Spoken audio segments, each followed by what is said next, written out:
experiencia uno se encuentra explicando, estoy explicando una cosa, oye, por favor no me interrumpa porque estoy explicando algo. Estoy en la experiencia de explicar. De modo que explicar pertenece a la experiencia del vivir. Al ponerla en esta otra dirección, la explicación o al explicar, yo lo único que estoy haciendo es hacer referencia a ciertas características peculiares de esta experiencia, no estoy negando su carácter experiencial.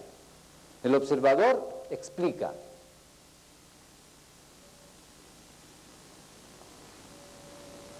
¿Y qué hacemos al explicar? Supongamos que un niño pequeño, y como estoy hablando de la vida cotidiana, lo traigo a lo más básico de la vida cotidiana, en la familia, en la casa, el niño, la niñita, le dice a la mamá, mamá, ¿cómo es que estoy aquí? ¿Cómo yo nací? Y la mamá escucha esa pregunta como una pregunta que merece como respuesta una explicación. Su tarea es explicar al niño o a la niña cómo es que está aquí. Mamá, ¿cómo es que yo nací? Y la mamá sabe exactamente que lo que el niño está pidiendo, la niñita está pidiendo, es un proceso.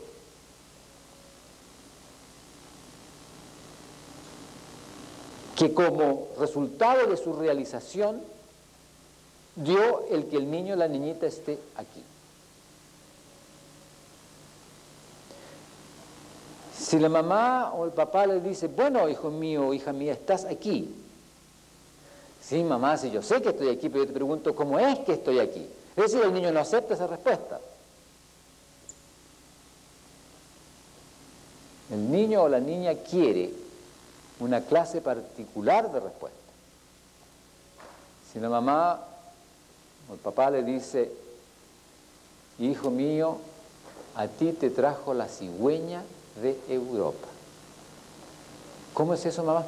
Claro, las cigüeñas son unos pájaros grandes y allá Europa, por allá lejos, hay un lugar donde se hacen las guaguitas y entonces las guaguitas se envuelven en un pañal y la cigüeña las trae volando en el piquito, vuela sobre los Andes y las deja frente a la puerta de la casa de la mamá que quiere tener una guaguita.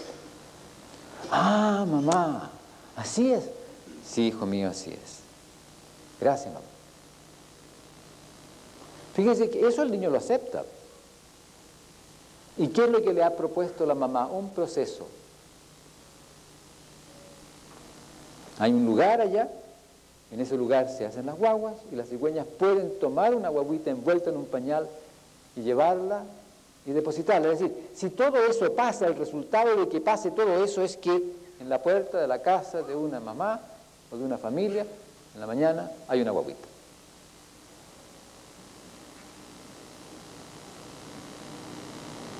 Es decir, el niño ha aprendido que una explicación es un proceso propuesto, tal que si pasa lo que el proceso dice, el resultado del proceso es lo que se quiere explicar. Las explicaciones, en términos un poquitito más sintéticos, casi más técnicos, son mecanismos generativos, mecanismos, procesos que generan aquello que se quiere explicar, mecanismos generativos.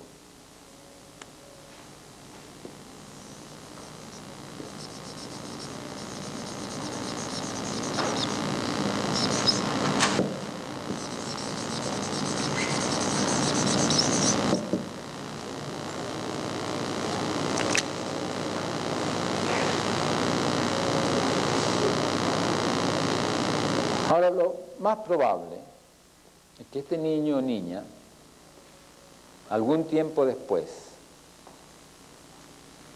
venga donde la mamá o donde el papá y diga, mamá, yo no creo esta cosa de la cigüeña. ¿Cómo? ¿No cree? ¿Por qué? porque resulta que Juanito, el vecino, dice que su mamá le está haciendo un hermanito y que va a tener un hermanito y que la mamá lo está haciendo en su guatita. Y yo fui el otro día a ver y la mamá está guatoncita, así. Yo le pregunté si le podía tocar la guatita y le toqué la guatita y yo sentía la guaguita dentro de la guatita de la mamá, sentí cómo se movía. Así que yo no creo esta cosa de la cigüeña, mamá.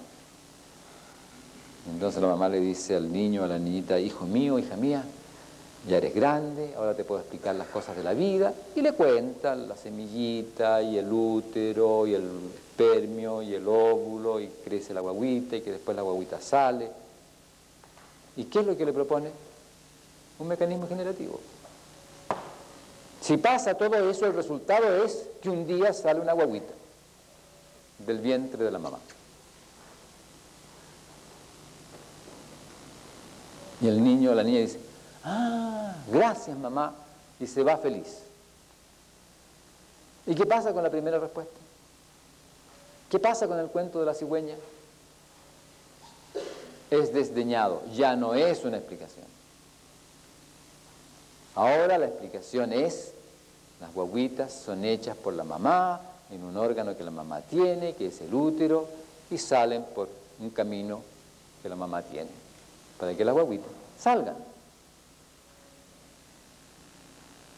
Es decir, la explicación es un mecanismo generativo propuesto, aceptado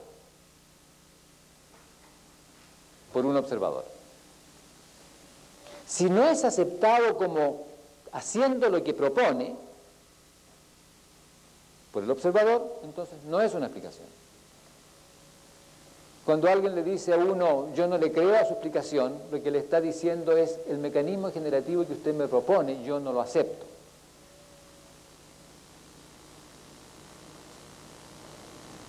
Fíjense ustedes que si esto es así, y si ustedes atienden un poquitito a la vida cotidiana, se van a dar cuenta que esto es así, que eso es lo que hacemos al escuchar o proponer respuestas a preguntas que piden explicaciones por respuesta.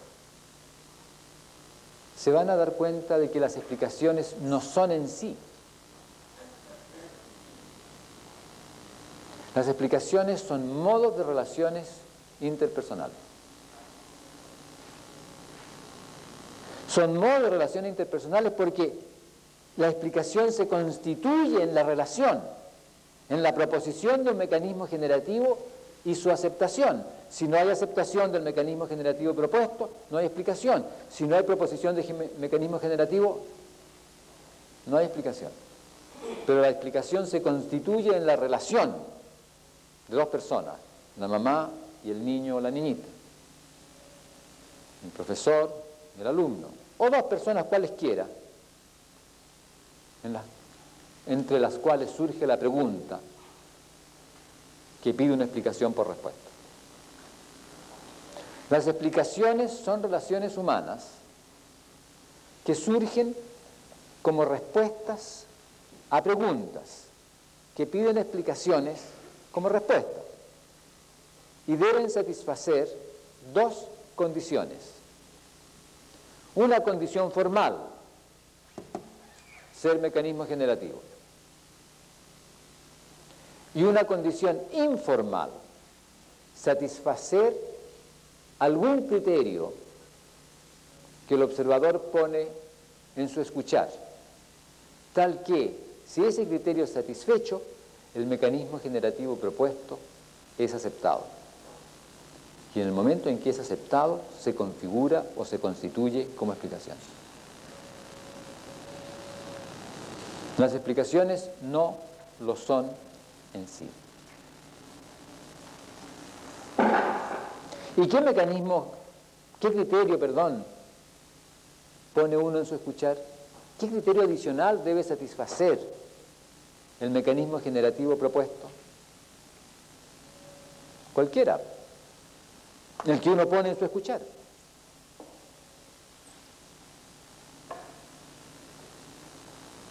Y hay tantas clases de explicaciones como clases de criterios adicionales de validación uno ponga en su escuchar, de modo que uno acepta o no acepta un cierto mecanismo generativo.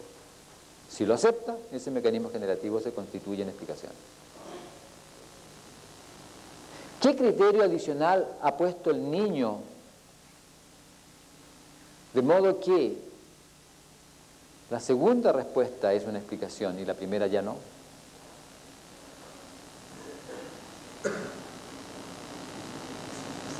Yo no sé. No sé qué criterio habrá puesto el niñito, yo ni siquiera me acuerdo qué criterio habrá puesto yo, si alguna vez me pasó esto. Pero lo que yo sí sé es que puedo imaginarme un criterio. Y el criterio en este caso puede ser el placer de ser hecho por la mamá.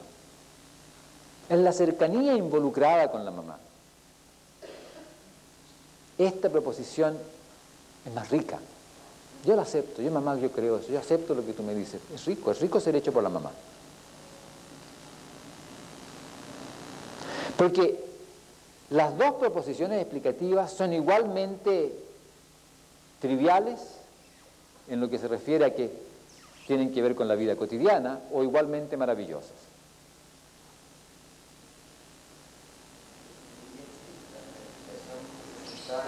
A ver, espérate un momentito que tienen que... ¿Tú dirías entonces, aló? ¿Tú dirías entonces que la explicación viene a ser aceptada en cuanto ya es más próxima a mi experiencia? El niñito en el segundo incidente ya había tenido la experiencia de ver a la señora con la guatita, etc. ¿Ese sería el criterio? No estoy diciendo que ese sería el criterio. Digo que en este caso puede que sea el criterio del niño la cercanía que implica esa respuesta con la mamá. Porque las dos situaciones son igualmente cercanas en la experiencia. Porque el niño ha visto pájaros grandes, pájaros chicos. Ha visto que los pájaros llevan cosas en las patitas o en el pico. Llevan cuando están construyendo nidos, llevan palitos, llevan plumitas, los pájaros chicos llevan cosas chicas, los pájaros grandes llevan cosas grandes. Los ha visto venir de allá, del horizonte. De pronto aparece el pájaro que viene de la cordillera. Pero sin guagüita. Claro, sin guagüita. En el segundo ya empieza a ver algo parecido a una guagüita. De ninguna manera. No ha visto ninguna guagüita, ha tocado que algo que se mueve, pero si uno tiene dolor de tripas, como se dice, y se toca la guata, tiene movimiento adentro. De modo que lo que el niño toca no es una guagüita. El niño toca algo que se mueve. En ningún caso ha visto una guagüita. Pero en ambos casos, la proposición tiene que ver con la experiencia del niño. Distintas experiencias, claro que sí. Pero ninguna es... no hay un dominio experiencial o un conjunto de experiencias más valioso que el otro o más verdadero que el otro. Son igualmente válidas como experiencias. De modo que lo que lleva al niño a aceptar uno u otro no tiene que ver con la experiencia, tiene que ver con cómo trata la experiencia. Por eso es que es un criterio adicional. Ciertamente el mecanismo generativo para cualquier explicación es propuesto en el campo de la experiencia. Sí, siempre. De alguna u otra manera yo tengo que hacer referencia a un campo experiencial. Porque tengo que hacer referencia a lo que se hace en el vivir para proponer algo que se escuche y se entienda en el dominio de un operar coherente. Pero yo puedo proponer una cosa, supongamos que yo puedo hablar, ¿no? Digo, señoras y señores, yo les voy a hablar como científico, yo les voy a explicar, bla, bla, bla, bla, y les hablo de los ácidos nucleicos, de la herencia, y le hago un discurso esencialmente incomprensible. Pero ustedes dicen, este es un biólogo famoso, así que no puede estar diciendo tonteras. Entonces, ustedes actúan como si entendiesen lo que digo. Entonces no pasa nada. Dirán, bueno, ya será cierto, ¿no? Pero ustedes no saben qué aceptar, ni siquiera saben cómo ponerse con respecto a lo que yo digo porque no tiene que ver con su experiencia. En el caso este del niño, lo bonito que tiene eso es que tiene que ver con la experiencia del niño. No hay ninguna petición ajena a su espacio experiencial. Ah, es que en Europa, bueno, cualquier cosa más allá del horizonte es Europa para el niño. Allá se hacen las guaguitas, bueno, y aquí se hacen las guaguitas, ¿cuál es la diferencia? En ambos casos no se ve. Pero sí lo interesante es que el niño puede decir, ah, mamá, entonces si yo voy a Europa, voy a ver dónde se hacen las guaguitas. Sí, mijito. Ah, mamá, entonces yo puedo ver cómo sale la guaguita de la guatita de la mamá de mi amigo. Si ella te deja ver cuando sale la guaguita, puedes ver cómo sale la guaguita. El niño hace deducciones coherentes con el mecanismo propuesto y hay una respuesta claramente dicha. Si el mecanismo que yo propongo de la cigüeña es cierto, claro, si yo voy a Europa o si alguien va a Europa va a ver la fábrica de las guaguas. Y si la guagua está hecha en la guatita de la mamá y sale, uno tendrá que ver en algún momento cómo sale. Pero eso pertenece a otro momento, a otras cosas adicionales que uno puede hacer, que no necesariamente son parte del criterio de validación que uno acepta.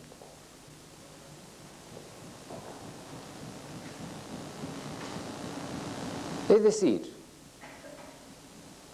hay muchos criterios distintos que uno puede usar como criterios de aceptación de explicaciones, como criterios adicionales que uno pone junto al criterio formal. Explicar, explicación,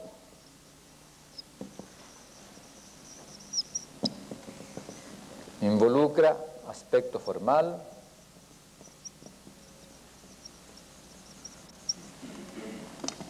una cierta forma de la cual hablé, mecanismo generativo.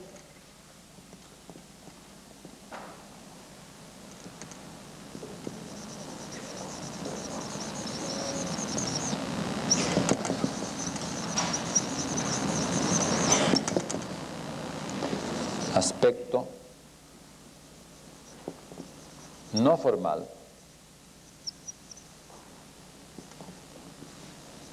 Criterio adicional de aceptación.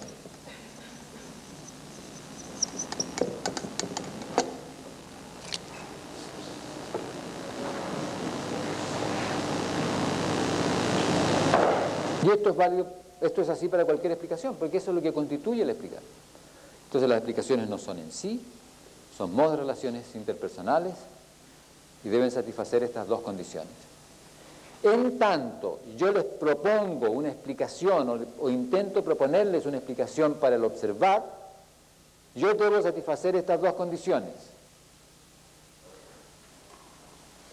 Lo que yo les proponga debe satisfacer el criterio formal, el aspecto formal, o sea, debe constituir un mecanismo generativo. Y debe satisfacer algún criterio adicional que yo debería hacer explícito. Yo debo poder decirles a ustedes, el criterio adicional que yo pongo en mi escuchar es tal.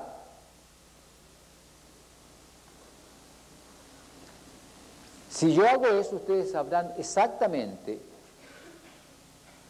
qué es lo que yo propongo para explicar al observador y cuál es el criterio adicional que yo tengo para aceptar lo que yo propongo.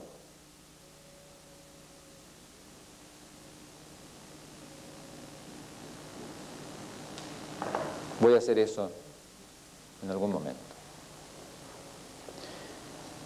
Pero es interesante esto de que las explicaciones sean modos de relación interpersonal, porque uno no funciona así. Uno funciona pensando corrientemente que las explicaciones son en sí, que las explicaciones son válidas en sí. Esta es una explicación válida y esta es una explicación falsa. Y no siempre nos preguntamos por qué es válida, aunque frecuentemente podemos preguntarnos por qué es válida. No siempre es parte central de nuestra atención sobre la explicación el por qué es válida, como algo que no sea meramente circunstancial. Bueno, esto es una explicación válida porque es una explicación física. Es un criterio adicional. Está presentada en términos físicos. Por ejemplo, Entonces, aceptar la pregunta por el observador es aceptar la posibilidad y el hecho de proponer un mecanismo generativo, haciendo explícito el criterio adicional del escuchar, desde el cual lo propuesto es aceptado como explicación por el que la propone, por el que propone aquello.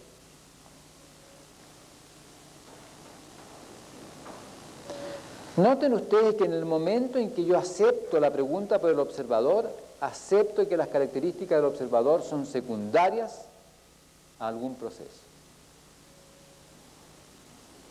No son propiedades primarias constitutivas. Las propiedades primarias constitutivas no se explican, son.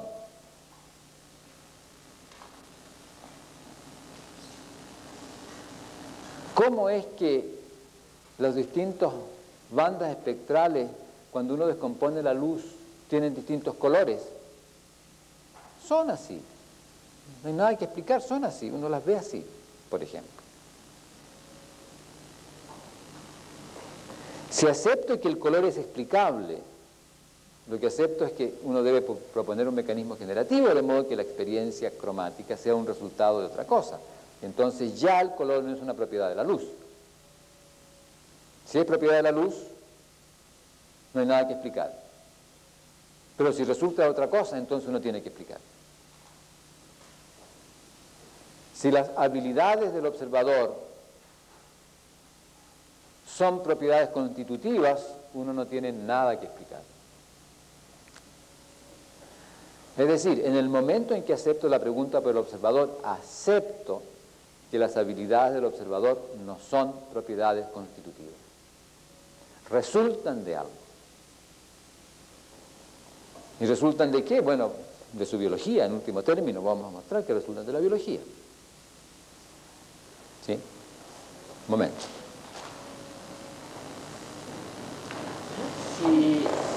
Si usted, por ejemplo, dice una cosa desde el observador que es usted y yo digo otra, y los criterios son diferentes, ¿cuál es la posibilidad de hacer cosas juntos? El que queramos hacer cosas juntos. Pero no es una cuestión volitiva. Si usted... O sea, entraríamos como en una segunda etapa de negociar... No, yo no lo llamaría negociar. Entraríamos en una etapa de conversación, porque queremos hacer cosas juntos a pesar de que tenemos explicaciones distintas para algunas cosas. Yo lo que veo es un punto muerto. O sea, no veo cómo saltamos. Es porque usted no quiere hacer cosas conmigo. Pero si usted quiere hacer cosas conmigo y se queda, va a ver que no hay punto muerto. Comprende, si A explica una situación de una cierta manera y B explica lo que una tercera persona dice es la misma situación de otra manera, o se separan, o se pelean y se matan, o conversan y hacen otra cosa.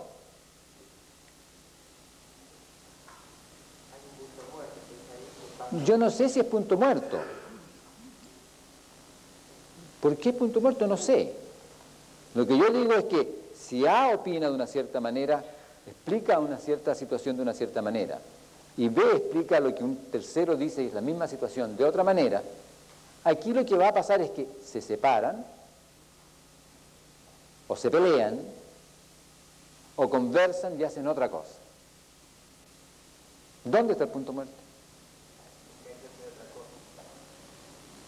Yo diría que es un punto vital, entonces. No, pero claro, es que yo en el fondo estoy jugando un poco con lo que usted me dice, haciendo notar que depende de lo que usted diga, pasan cosas, ¿no? Claro, si usted lo llama un punto muerto, ahí quedamos así. Estamos muertos. Ahora, al mismo tiempo se habla de punto muerto. Pero lo que yo no quiero dejar pasar es que hay distintas consecuencias y que esas distintas consecuencias dependen de otras cosas. No dependen de que A proponga una cierta explicación, una cierta mecanismo generativo y B proponga otro mecanismo generativo. Depende de otras cosas. Y depende de que quieran o no hacer cosas juntos. Pero vamos a ver más eso. Lo que quiero insistir es en que si no acepto la pregunta por el observador,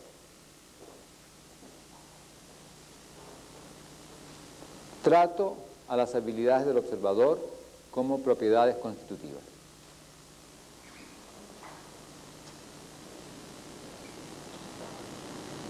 Pero noten ustedes que si no acepto la pregunta por el observador, no me pregunto nada. O sea, solamente si acepto la pregunta por el observador, me doy cuenta de que si no acepto la pregunta por el observador, trato a las habilidades del observador como propiedades constitutivas. Porque si no acepto de partida la pregunta por el observador, vivo inmerso en las propiedades constitutivas del observar. No tengo nada que preguntarme si las propiedades constitutivas no se explican. Pero al aceptar la pregunta, se me hace aparente que el no aceptar la pregunta implica tratar a las habilidades del observador como propiedades constitutivas. Es decir, implica moverse en el vivir como si lo que uno hace como observador lo pudiese hacer porque uno tiene la capacidad de hacer eso. ¿Y qué es lo que uno hace como observador? Distinguir objetos independientes de uno. Eso es lo que uno hace como observador. Si acepto la pregunta por el observador, me pregunto, ¿cómo es que yo puedo distinguir objetos independientes de mí? ¿Cómo es que yo puedo decir que sobre esa mesa existe un jarro con agua? Si no acepto la pregunta por el observador, por supuesto que yo sé porque me basta mirar para saber que hay sobre la mesa un jarro con agua. Yo tengo esa habilidad. Yo tengo la habilidad constitutiva de hacer referencia a algo que está allí, con independencia de mí. Puede que no lo vea en toda la finura de sus detalles, pero yo sé que está allí, que el jarro con agua está allí. En cambio, si acepto la pregunta por el observador, yo me pregunto, ¿cómo es que yo sé que el jarro con agua está allí? ¿Qué quiere decir saber que el jarro con agua está allí? ¿Qué quiere decir que el jarro con agua está allí? ¿Se dan cuenta por qué no es trivial aceptar la pregunta por el observador? No es trivial porque en el momento en que uno acepta la pregunta por el observador, todas las preguntas se hacen legítimas. Uno acepta todas las preguntas. El no aceptar la pregunta por el observador implica que hay un ámbito de preguntas que uno no se hace. Desde luego la primera, ¿cómo es que yo puedo decir que el jarro de agua está allí?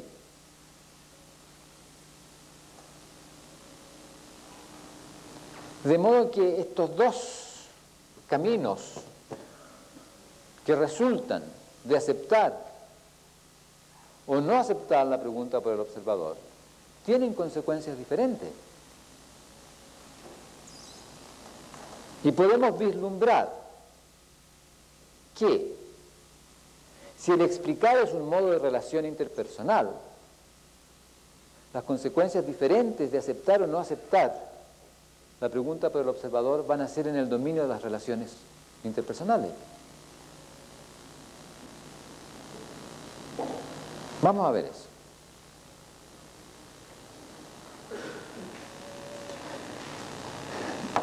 Si no acepto la pregunta por el observador, y noten, esta reflexión solamente se puede hacer después de haber aceptado la pregunta por el observador. Precisamente porque si uno no la acepta no hay una conversación posible. No hablamos de esto. Usamos nuestras supuestas habilidades constitutivas. Están implícitas. Si ustedes buscan un libro de psicología, por ejemplo, el tema conciencia, No se van a encontrar con una explicación de la conciencia, pero se van a encontrar con una descripción de las características de la conciencia. El libro va a decir, bueno, son características de la conciencia, bla, bla, bla, bla, un conjunto de características que configuran